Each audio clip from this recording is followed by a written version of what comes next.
1장서부터 우리 7장까지 5가지 제사법을 통해서 죄인 된 사람이 하나님께 어떻게 나아가는가 그 방법을 또 우리가 살펴보았습니다. 또 8장과 10장에서는 제사장 위임식을 통해서 이 5가지 제사법이 다 들어있는 것을 알게 되었고, 결국 하나님은 우리로 제사장 삼으시기를 원하시고, 이 제사의 5가지 제사 중에 최고 산봉우리, 최고봉은 화목제였다. 그래서 결국 이 모든 것은 또 레위기를 우리 가운데 주신 이유는 하나님과 화목되게 하기 위해서 우리에게 그 길을 제시하셨구나 하는 것을 알게 되었습니다. 그런 다음에 하나님과 화목된 다음에 이제 다 끝났나요? 그냥 천국 가면 될 텐데 여전히 이 지상 가운데 살아야 되기 때문에 우리가 만나는 외부 접촉 또 섭취하는 음식들을 통해서 우리가 정한 삶을 이끌어가야 된다. 11장 음식 규례에 대해서, 또 12장 지난 시간에 알고 봤더니 우리가 외부 접촉만 조심할 것이 아니고 우리의 생명이 다 사망의 생명이었다. 그래서 새 생명을 따라 살아갈 필요가 얼마나 절실한가라는 것을 살펴보았습니다. 오늘은 계속하여서 거룩한 성도, 하나님과 화목된 자로서 그 삶을 거룩하게 이어가기 위한 하나의 또 다른 삶의 방식 속에 하나님은 우리에게 말씀하기를 원하시는 것이 바로 문둥병이죠. 여러분, 문둥병은 죄를 상징해주고 있습니다. 곧 우리의 육신 속에 남아있는 죄, 모든 죄들의 의미인 죄성이라고 할 수가 있겠죠. 이 죄가 곧 문둥병으로 상징되고 있는 것을 보게 되는 것이죠. 그래서 하나님과 화목된 삶을 산다고 한다면 그 사람의 삶의 문제가 되겠습니까? 그 삶의 어떤 필요가 안 채워지겠습니까? 그 삶에 우리가 원하는 그런 평안과 어떤 삶의 행복과 기쁨이 없겠습니까? 문제는 여러분 기쁨이 없는 것이 아니에요. 문제가 있기 때문이 아니에요. 문제는 정말로 우리가 하나님이 충분히 우리의 삶 속에 소유되지 않았기 때문이다라는 것이죠. 우리가 충분히 하나님과 화목되지 않았다는 것이죠. 우리가 하나님을 사랑하되 또한 세상도 사랑하기 때문에 여기서 문제가 있다는 얘기죠. 그래서 하나님과 화목되어져서 이제는 그 화목된 삶을 계속하여 유지해 가기만 하면 여러분 우리의 삶의 모든 문제, 모든 삶의 필요가 자연스럽게 채워지고 해결되고 또한 하나님께서 더하여 주실 것입니다. 왜요? 하나님이 우리와 화목되셨으니까요. 하나님이 우리의 삶의 주인이 되셨으니까요. 하나님이 우리를 다스리는 나라가 내 삶이 되었으니까요. 우리 교회의 삶이 되었으니까요. 아멘? 네. 자, 그런 차원에서 계속하여 우리의 삶을 이와 같이 하나님과 화목된 관계로 상태로 유지하는 것이 얼마나 중요한가라는 것을 계속하여 말씀하시면서 이제까지 음식을 말씀하셨고 우리의 생명, 새 생명을 따라 사는 것을 얘기하셨고, 이제는 그런데도 불구하고 우리가 우리 속에 있는 죄를 깨달을 필요가 있다는 것이죠.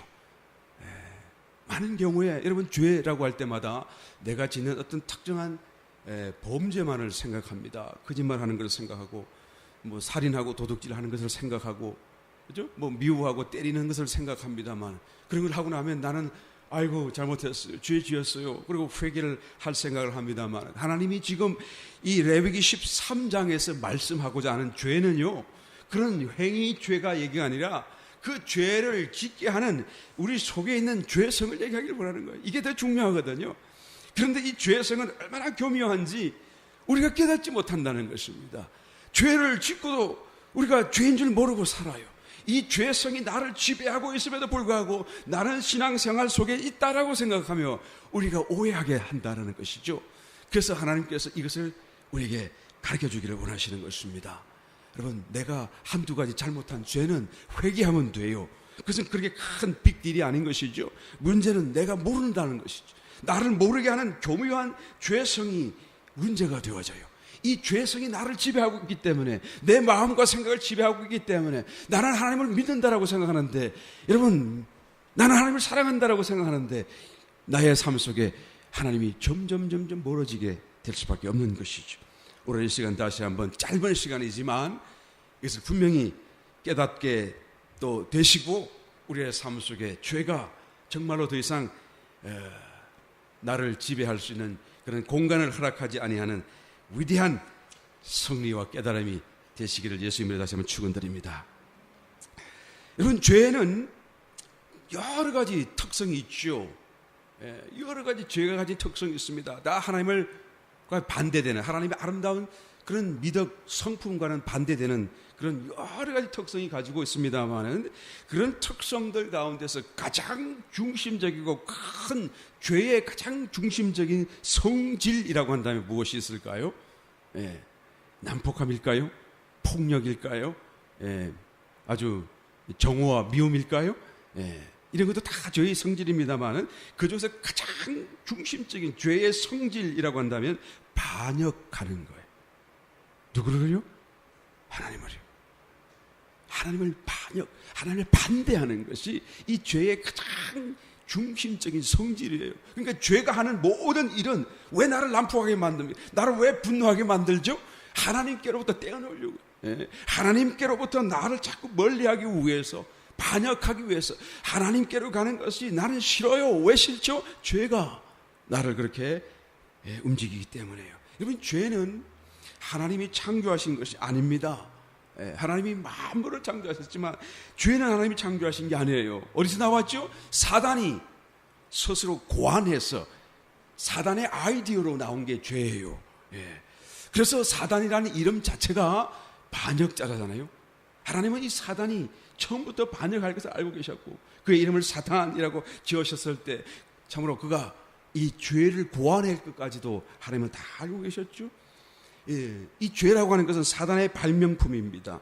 하나님의 창조 작품이 전혀 아닌 것이죠. 그런데 어떻게 하나님께 반역하게 만들죠? 사단이? 창세기로 돌아가 보면 금방 알아요. 이 성경에 답이 다 있어요. 알고 보면. 자, 어떻게 하나님을 반역하게 만들죠? 선악과 나무를 따게 하는 거예요. 선악과를 왜 따먹게 만들죠? 선과 악을 스스로 판단하라는 것입니다. 하나님, 그전에는 모든 게 다 하나님의 말씀이 순종만 했죠. 그래서 악을 몰랐고요. 그냥 하나님 말씀에 다 예로만 했단 말씀이죠. 나에게 어떤 선악의 개념이 없고 나에게 독자적인 어떤 그런 기준이 없었어요. 그러니까 하나님 말씀 그대로 다 따라 사는 그런 하나님과 하나 될 수 있는 삶을 살도록 창조되었었던 사람이, 그죠? 선악과를 따먹고 나니까 어떤 일이 벌어졌나요? 그 따먹은 행위가 나쁜 죄이기 때문에 사망에 떨어진 것이라기보다는, 물론 그럴 수도 있겠지만 말이죠. 그러나 더 중요한 것은 그 행위로 인해서 그 속에 선악의 개념이 들어와 버렸어요. 내 속에 독자적인 선악 기준이 생겨나기 시작한 것이죠. 하나님이 이것이 선하다라고 하는데 왜요? 하나님 왜 선하죠? 하나님이 이것이 악하다라고 하는데 나는 하나님 그것을 악하게 보지 않습니다 라는 독자적인 선악 개념이 들어오게 된 거예요. 그래서 이제는 하나님 말씀을 반역하고 반대하고, 하나님 나는 그렇게 생각하지, I don't think so, 그런 말을 하기 시작하는 것이지. 여러분, 사단이 반역자예요. 우리가 반역하는 것은 모두가 다 죄에서 나온 것이고 사단의 작품이고 사단의 성품에 물들어 있기 때문인 것이죠. 민수기 12장에 보게 되면 미리암이 누구예요? 모세의 누나가 되죠. 모세에게 형도 있었잖아요. 아론이 있었습니다.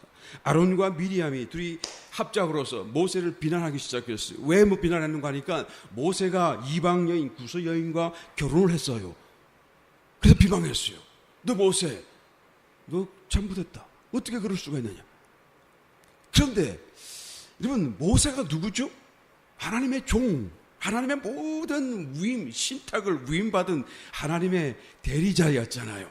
그러니까 모세를 이렇게 비판하는 것은 누구를 비판하는 거가 되죠? 하나님을 비판하는 거예요. 그런데 이 미리암과 아론이 비판한 근거가 뭐예요? 그들이 그냥 아무거나 가지고 비판한 것이 아니라 하나님이 주신 율법 말씀을 갖고 이방 여인을 결혼해서는 안 된다는 그 말씀을 근거로 하나님의 말씀을 갖고 모세를 비난한 거예요. 잘한 것입니까? 못한 것입니까, 여러분? 굉장히 어렵죠. 하나님의 말씀을 지켜야 되잖아요. 지키라고 주신 말씀인데 그 말씀에 어긋났기 때문에 모세를 비판했단 말이에요. 잘한 것입니까? 못한 것입니까? 예. 우리는 결론을 보면 알 수가 있죠. 그래서 누구에게 문둥병이 났어요? 미리암에게서 적시로 문둥병이 났어요. 왜 문둥병이 나왔죠? 하나님이 심판했어요. 너 잘못했다. 그런데 우리의 마음속에 여전히 남아있어요. 왜 그것이 잘못됐습니까? 하나님 주신 말씀대로 말씀을 갖고 말씀을 안 지키는 사람을 비난했는데 왜 그것이 잘못됐다고 말하는 것입니까? 여러분, 이유 있는 반역, 이유 있는 반대잖아요. 그런데 하나님은 미리암, 왜 아론을 안 쳤을까요? 아마 미리암이 더 적극적으로 동생 모세를 욕했던 것 같아요. 그러니까 하나님께서 미리암을 심판하시게 되는 것이죠. 또 아론은 제사장, 대제사장이잖아요. 심판하는데 하나님이 함부로는 안 하시겠죠. 대제사장이시니까. 그래서 여하튼 미리암이 바로 문둥병이 났어요. 왜 미리암이 잘못됐느냐 그 말이에요. 하나님 말씀을 근거로 이유 있는 합당한 근거에서 하는데요. 그런데 여러분, 문제는 여러분, 그것이 하나님의 말씀이고 하나님의 율법입니다만은 그럼에도 불구하고 우리가 율법을 다 알지 못하잖아요. 율법의 그 의미를 다 이해하지 못하잖아요. 우리가 또 그 율법을 주신 하나님의 마음을 다 알지 못하잖아요.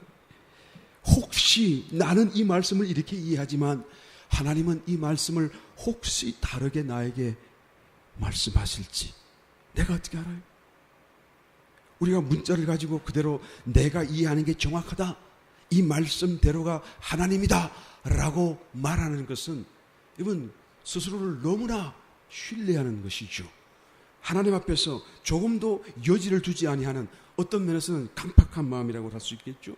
더 큰 문제는 여러분, 더 큰 문제는 정, 부정, 의, 불의를 따지는 것을 근거로 하나님 말씀을 삼았습니다만은, 그러나 거기까지 좋다고 할지라도 문제는 여러분, 그 대상자가 하나님의 신탁을 받은 위임, 그죠? 하나님의 대리자라는 그 말씀, 그 모세를 어떻게 감히 욕할 수 있고 비난할 수가 있느냐는 말씀이죠. 하나님을 생각한다고 한다면 여러분, 주저해야 될 것이 마땅할 것이죠.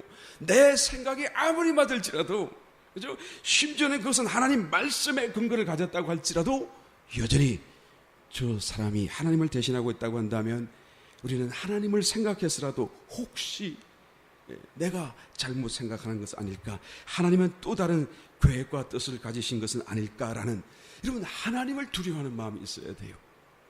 이게 너무 중요한 부분. 하나님은 이것을 지금 말씀하기를 원합니다. 너 하나님 내 준 말씀을 갖고 잘했다. 그러나 내가 나를 존중하지 않았구나. 너는 더 큰 잘못을 저질렀다. 너는 잘했을지라도 더 큰 잘못 때문에 너는 벌받는 것이다 라고 해요. 여러분, 문둥병이 왜 났을까요? 여러 가지 질병이 있잖아요. 중풍병도 있을 수 있고요. 그런데 왜 문둥병이 났을까요? 자, 내가 심판하고 내가 모세를 비난하는 것은 그 정체가 알고 봤더니 내 속에 있는 죄가 드러난 것이다 그 말이에요. 네가 지금 겉으로는 의롭고 하나님 말씀을 갖고 하는 것 같으나, 그러나 그것은 하나님의 생각과 마음과 의로움이 아니라 너의 의로움이고 너의 욕심이고 너의 자랑이고 내 속에서 너를 역사하게 하는 지금 죄가 그렇게 만들었다라고 하는 것을 보이시는 거예요. 그래서 문둥병이 나라는 거예요. 여러분, 심판받아서 징계받아서 문둥병을 얻었다라고 생각하지 마세요. 하나님이 그 정체를 보이신 거예요. 하나님이 심판하시면 그게 그치나요? 삼키잖아요. 땅을 열어서 삼켜버리잖아요. 문둥병이 바라는 것은 그 속에 있는 그의 정체, 그의 행위의 정체, 겉으로는 아무리 정당해 보일지라도 결단코 하나님을 존숭하지 아니하는 그런 마음을 하나님은 보이시기를 원하고, 그것은 바로 죄라는 것을 보여주기를 원하신다라는 것입니다. 여러분, 하나님 앞에서 우리가 무엇이 옳고 무엇이 틀렸다, 무엇이 의롭고 무엇이 불의하다라는 것을 내가 가리려고 해서는 안 됩니다. 이걸 지금 여기서 깨달아야 돼요. 너무 중요해요. 우리가 거룩한 삶을 살고 하나님과 화목된 관계 속에 살기 위해서는 여러분, 내가 하나님 앞에서 정죄하듯이 정부정을 가려서는 안 돼요. 이것은 다시 선악과를 따먹는 행위가 되어지는 것이죠. 이것은 하나님께서 하실 일인 것입니다. 우리가 할 일은 그저 순종하는 거예요. 그저 하나님을 경외, 하나님을 존중하는 거예요. 여러분, 하나님의 일꾼에게 가장 필요한 것이 한 가지가 필요하다고, 무엇이냐고 묻는다고 한다면 하나님을 경외하는 마음이 있는가 없는가예요. 저 사람이 일을 잘하고, 저 사람이 성실하고, 저 사람이 칭찬받고, 저 사람이 성경을 많이 알고, 신앙 경쟁이 많고 다 좋지요. 그러나 그것 아무리 좋아도, 아무리 많아도 하나님을 두려워하는 마음이 없는 사람은 절대 하나님의 일꾼을 삼을 수가 없어요. 여기 지금 하나님께서 처음으로 가르치시는 거죠. 바로 거룩한 삶을 살고 정말 하나님과 함께 살기 위해서 우리에게 필요한 것이 문둥병, 이 죄성이 무엇인가를 깨닫고 이 죄성이 드러나지 않도록 해야 되는 것인데, 이 죄성이 이와 같이 나는 옳다라고 생각하는 자기 정의감에 있어서도 얼마든지 나를 속이고 나타날 수도 있다라는 것이죠.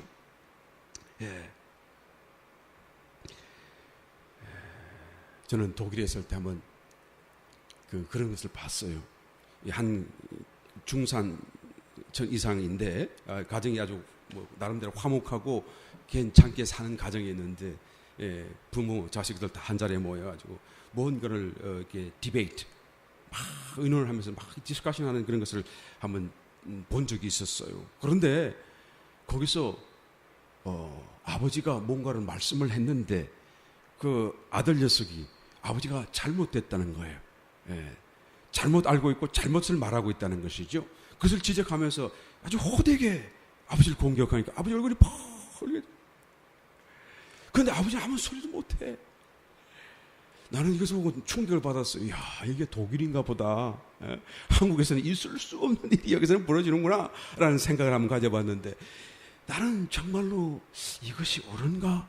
잘못이, 그래서 이 독일 사회가 이렇게 서는가? 정말 잘못은 높고 낮음이 없이 다 잘못된 사람은 다 이제 잘려지고 무시당하고 부끄럼당하고, 이제 그죠? 높은 사람 낮은 사람 없이 다 정의만 올라가야 되는, 그래야 이게 정의사회고 이게 신용사회인가, 독일 사회가 이렇게 생긴 것인가, 그런 걸 생각하면서 막 젊은 시절에 혼란이 생겼어. 야, 이게 맞나 저게 맞나. 근데 신앙생활 하면서 여러분 깨닫고 보니까 그게 잘못됐어요. 비록 아버지가 잘못했을지라도, 아버지가 잘못을 알고 말할지라도, 그 아들은 그 잘못을 따지기 전에 아버지의 그런 고운 위를 인정해 드려야 되는 거예요. 아버지의 아버지다움을 건드려서는 안 돼요. 이거 하나님이 주신 하나의 질서잖아요. 그렇잖아요? 하나님이 주신 이 권위가 하나님께서 내리시는 거잖아요. 그래서 아버지가 비록 잘못 말해도 그러나 아버지, 다시 한번 내가 한번 또 생각해 보겠습니다. 또 다른 기회에 그것을 꼭 고쳐야 된다고 한다면 다른 방법으로 그것을 말해야 되는 것을, 아버지의 권위를 깨뜨리고 아버지를 부끄럽게 만들고 아버지를 사람들 앞에서, 그 외국인 사람 앞에서 말해 부끄러움을 당하도록 만드는 그런, 이거는 정말 형편없는 그런 매너 없는 사람, 그죠? 정말 하나님께서 사랑해 줄 수 없는 그런 불의한 행동이다라고 저는 말할 수밖에 없더라고요. 그래서 하나님께서 십계명을 주실 때 부모를 공경하라, 5번째. 왜? 하나님의 부모를 공경하는 사람이 하나님을 공경할 줄 알아요. 부모를 무시하는 사람 하나님 무시합니다. 그래서 하나님께서 이와 같이 하나님을 사랑하고 하나님을 존중하되 부모도 공경하라 라고 말씀하신 거예요. 이 권위를 인정해 드려야 되는 것이, 성도 간에도 여러분 서로 인정해 줘야 돼요. 저 사람이 나보다 못해요. 저 사람이 나보다 못났어요. 겉으로 볼 적에는 또 저 사람이 잘못했고 잘못을 행하고 있지만, 그러나 그 속에 그리스도가 계시잖아요. 아멘. 나는 아무리 이것이 잘못한 것을 알지다 할지라도 하나님이 혹시 이것을 정말로 다른 것으로 바꿔가기를 원하시는지, 또 내가 잘못 알고 있는 것은 아닌지, 우리는 정말 겸비한 마음을 가져야 된다라는 것이죠. 만약에 이렇지 않다고 한다면 우리는 죄에 넘어지고 죄에 속임당하고 이 미리암같이 그냥 손가락질하는 그런 자리에 서게 될 수밖에 없어요. 어떤 그런 사람 있잖아요. 나는 불의를 보면 못 참아. 그러면서 자기 스스로 그러면서도, 그죠? 나는 굉장한 사람이라고 생각합니다. 그리고 나는 나름대로 내 성격이 굉장히 이것은 좋은 것이라고, 칭찬받아야 마땅한 것이라고 생각하는 경우가 종종 있잖아요. 여러분, 그것은 절대 성경적이지 않아요. 신앙적이 될 수가 없습니다. 그 불이라는 게 뭐죠? 그 의가 뭐죠? 나의 선악과예요. 내가 따먹는 거란 말이에요. 내가 판단하는 거예요. 하나님 안에서는 선악이 없다 그 말이.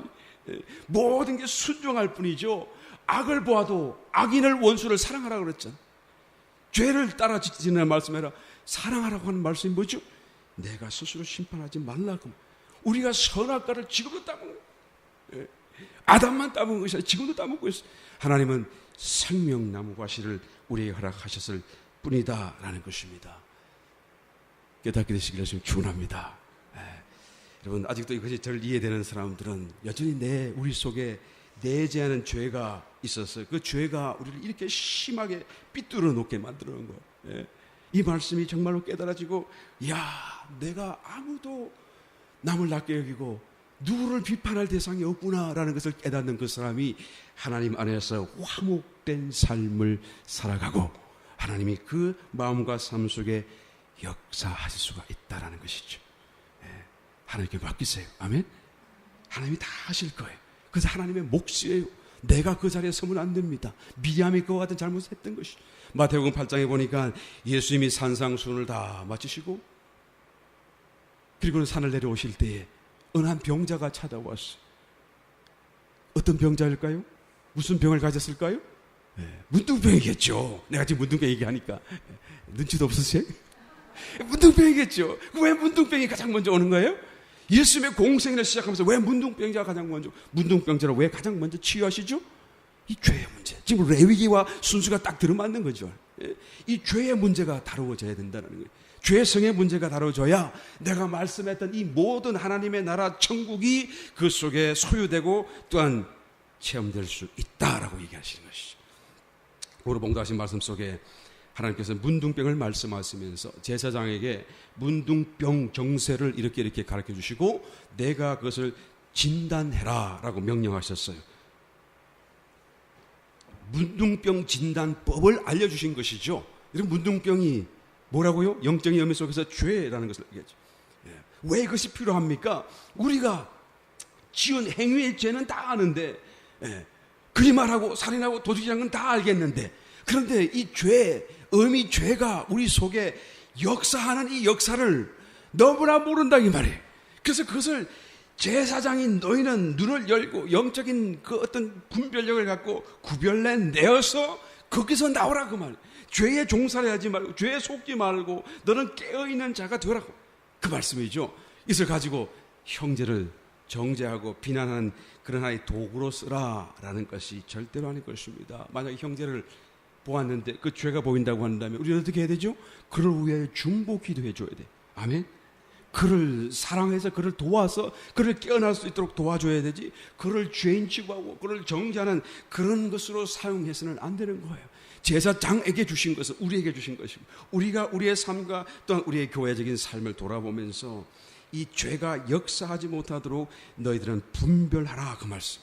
과연 어떤 것입니까? 13장 우리 돌아가서 2절로 보겠습니다. 우리 봉독하신 말씀 13장 2절에 보니까 일러 가라사대 사람의 피부에 무엇이 다 했더니 오늘 시간 강의 다 하지는 않겠습니다. 시간이 허락하는 범위 내에서만 살펴보겠어요. 사람의 피부에 무엇이 돋거나 딱지가 않거나 색점이 생겨서 그 피부에 문둥병같이 되거든. 문둥병이 어떻게 생겼다고요? 사람의 피부에 무엇이 돋아나거나 딱지가 않기도 하고 또한 색점, 하얀 색점이 생겨나기도 한다라는 것이죠. 여러분, 이것은 우리가 몸의 기능 속에서 자기가 자기 마음대로 들쑥날쑥 튀어나오는 거예요. 몸의 통치, 몸의 연합 속에서의 몸의 질서를 따르지 않고 자기 마음대로 제 멋대로 그냥 이게 현상이 되는, 일어나는 현상을 두고 지금 비유하여 말씀하는 것이죠. 그러니까 몸 안에서의 통제가 되지 않는 거예요.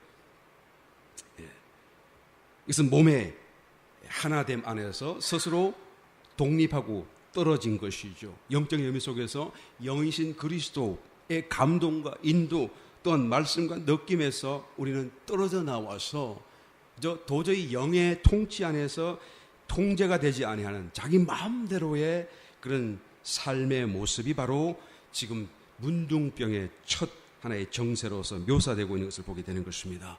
근데 두 가지가 있어요. 처음부터 그냥 하나님의 그런 어떤 인도를 느끼지 못했던, 아예 없었던 그런 삶을 사는 사람이 있고, 처음에는 하나님의 인도를 깨닫고 알았는데 있었는데 나중에 그것을 잃어버리는 경우도 있겠죠.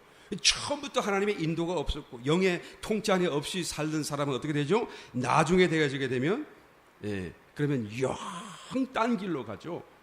종교적인 모습과 있을지라도 그 모습조차도 우상이요 이방 종교에서 가져온 그런 모습으로 하나님을 섬긴다라고 하는 자기 멋대로의 신앙생활이 되어지는 것을 볼 수가 있는 것입니다. 사사기 21장 25절을 보게 되면 이제는 모세가 또 인솔해서 출애굽하고 또 여호수아가 그들을 인솔해서 하나님이 약속했던 가나안 땅에 들어간 이후로 여호수아도 죽고 모세도 죽고 이제는 아무도 없어요. 왕이 없어요. 인도자가 없어요. 그 사사 시기라고 그러지 말하지 않습니까? 그럴 때에 그죠? 이스라엘의 사사 시절, 사사기 21장 25절, 이스라엘 왕이 없으므로 뭐라 그러죠? 사람이 각각 그 소견에 옳은 대로 행하였다라고 말하는 것이죠. 자기의 생각대로 이 사람은 이렇게, 저 사람은 저렇게. 사사 중에 있었어도요, 여러분 입다라고 하는 사람을 여러분 아시잖아요. 입다는 어떻게 했죠? 이 전쟁에서 나를 이기게 하시면 내가 가장 먼저 나를 환영하는 내 가족 중에 누구든지 나를 환영하는 사람을 하나님께 번제로 드리겠습니다. 이 처음부터 잘못된 거예요. 어떻게 사람을 하나님께 제물로 바치겠다는 약속을 하고 말을 하죠? 그런 생각이 어디서 났을까요? 여러분, 하나님 말씀에서 나온 겁니까? 의방 종교고 우상에서 나온 것이고 토속적인 그런 아주 미신가 같은 데서 나온 어떤 생각을 따라서 하나님을 이렇게 섬겨야 된다라고 잘못 생각한 것이죠. 그래서 정말로 자기 딸을 하나님께 번제로 태워드렸어요. 하나님이 받으셨을까요? 네. 하나님 받을 수가 없는 것이죠. 하나님을 위하여 한 것일지라도 하나님을 위할 수가 없고 하나님은 받으실 수가 없는 것이죠. 하나님을 섬기고 싶어도 나는 섬기고 싶지만 그런 방법으로 그런 길을 가지고는 하나님을 섬길 수가 없는 거예요. 이런 사람들 어떻게 되죠? 가장 먼저 방법이 중요한 것이 아니고 그런 제 멋대로의 신앙생활에서 이제는 내가 죽어지고 그리스도에게 돌아와야 되고 영의 감동 속에서 살기 시작하는 그런 자리로 돌이켜야 되는 것이죠. 그래서 문둥병 정세 속에서 우리는 죄를 발견하고 이것이 죄인 것을 깨닫고 회개해야 된다는 것입니다. 또 어떤 사람들은 처음에는 하나님을 알았고 성령의 인도를 깨달았고 영의 감동을 가졌더랬는데 말씀을 따라 사는 길을 알아들었는데 나중에 상실하는 경우가 있어요. 어떤 경우죠? 교만해졌어요. 엘리사의 선지자의 그 사환 중에 게하시라는 사환이 있잖아요. 이 게하시가 처음에 엘리사 선지자를 얼마나 극진하게 위했는지 모르죠. 하나님의 종으로서 그를 위하여 그냥 자기가 방패막이도 되어주고 자기가 모든 힘을 다해서 그냥 정말 어려운 일들을 다 감당했던 것을 성경에서 찾아보면 알게 됩니다. 일일이 다 나열할 수 없습니다만은 그래서 많은 하나님의 기적도 보았고 능력도 보았고 하나님이 엘리사를 통하여 말씀하시고 역사하시는 걸 그는 보았기 때문에 그 엘리사에 대한 존경과 그 다음에 믿음은 너무나 분명했어요. 하루는 아람 장수인 나아만이 찾아왔죠. 그도 문둥병이 걸렸어요. 근데 그 문둥병을 요단 강물에 7번 목욕하고 나니까 들어갔다 나왔다 하니까 고쳐주었잖아요.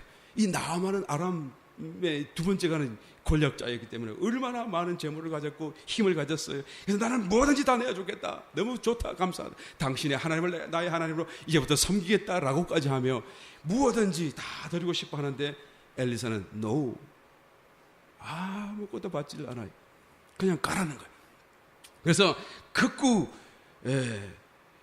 주겠다는 것을 이제는 맞고 떠나보냈더니 이 게하시가 마음에 욕심이 생겨났어요. 이야, 우리 엘리사 선지자가 왜 이걸 그냥, 그리고는 선지자 몰래 자기가 먼저 길을 딸려가가지고 이제 가고 있는 나아만을 불러가지고 사실은 여차에서 거짓말하죠. 그래서 우리가 선지자 생도가 딴 데서 왔는데 옷이 2개가 필요하고 또 언도 필요하고 그냥 달라고 하는 거 2배로 막 그냥 안겨주잖아요. 그게 어떻게 합니까? 그걸 가져와가지고 그냥 엘리사에게 보일 수 없으니까 자기 집에 살짝 숨겨두고, 그리고 모른 척하고 딱 엘리사 앞에 서니까 엘리사가 너 어디 갔다 왔냐? 안 갔다 왔어요. 하나님이 내 마음에 감동하시기를 내가 나아만을 만났고 그에게 그것을 받지 않았느냐라고 말씀하셨다. 그러면서 이 게하스에게 저주하여 말하기를 그 문둥병이, 그에게 있었던 나만에게 있었던 문둥병이 너에게 들어갈 것이고 자자손손 그 문둥병으로 연결되어 저주 가운데 있게 될 것이다 라고 말하자 문둥병이 즉시로 발하였더라라고 성경에 말하죠. 여러분, 이 게하시가 뭘 잘못했나요? 게하시의 생각 속에는 엘리사가 잘못 생각했다는 거예요. 엘리사가 그동안에는 그렇게 하나님의 역사를, 하나님의 어떤 종으로서 잘했지만, 그러나 이 일만큼은 잘못했어요. 잘못 판단했어요. 잘못 일을 처리했어요. 라고 생각한 것이죠. 여러분, 이것이 어디서 나왔죠? 교만이에요. 교만이잖아요. 이제는 나도 당신만큼 생각할 수 있어요. 나도 사리 분별력이 더 있어요.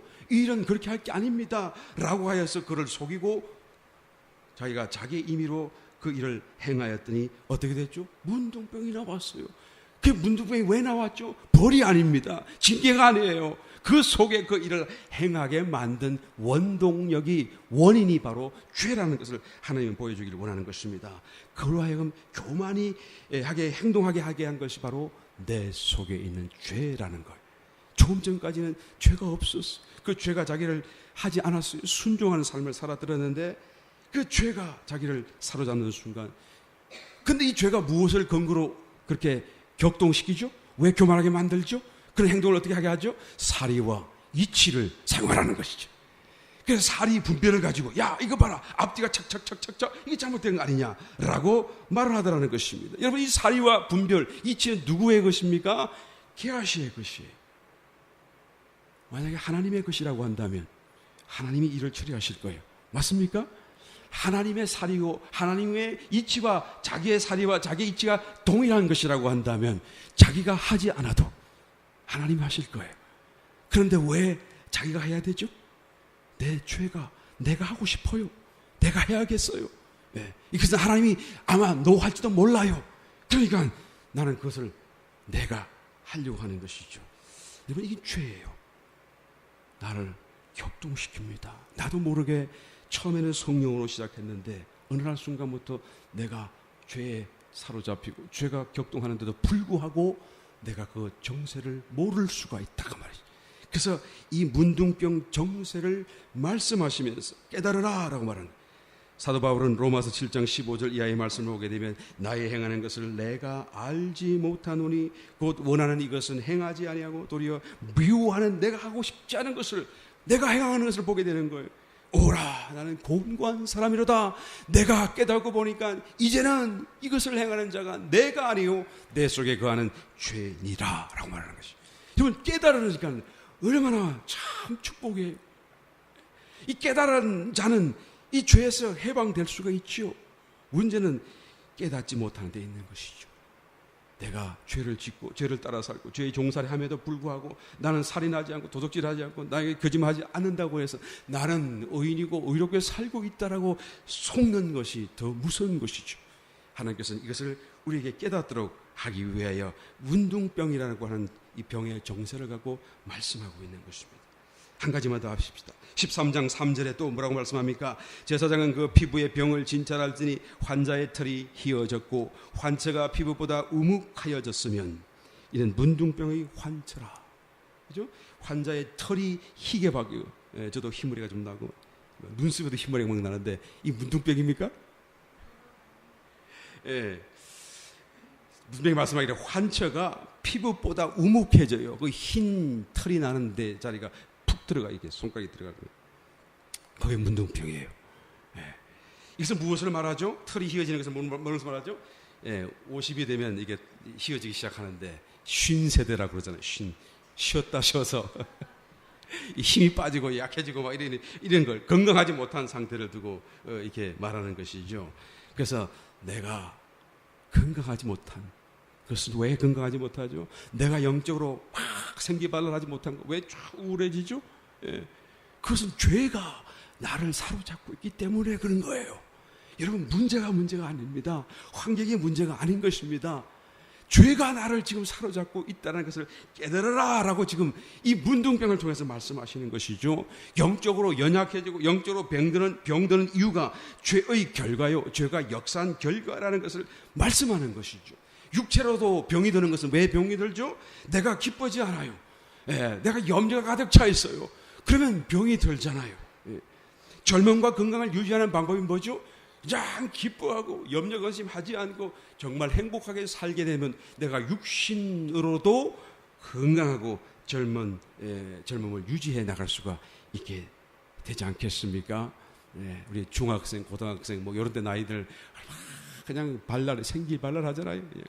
생기가 가득 차가지고 그냥 툭 치면 그냥 깔깔깔깔 대고 그냥 무슨 말을 해도 웃음보가 터지는 그런 시기가 바로 중고등학생, 특별히 뭐 여고생 아이들은 더 그런 것 같아요. 보니까 여자아이들은 더 그런 것 같아요. 그래서 막 건드리기만 하면 막 그냥 깔깔깔깔 되는 그런 아이들이 그 시기대에 이런 병들고 어려고 연약한 자들이 있나요? 별로 없어요. 예, 생기가 박렬하기 때문에. 제가 얼마 전에 또 한번 이 고등학교 우리 동창생 아이들, 이게 아이들 아니 어른들 다 됐는지, 그죠? 사진을 이렇게 딱 보니까 말이지. 예.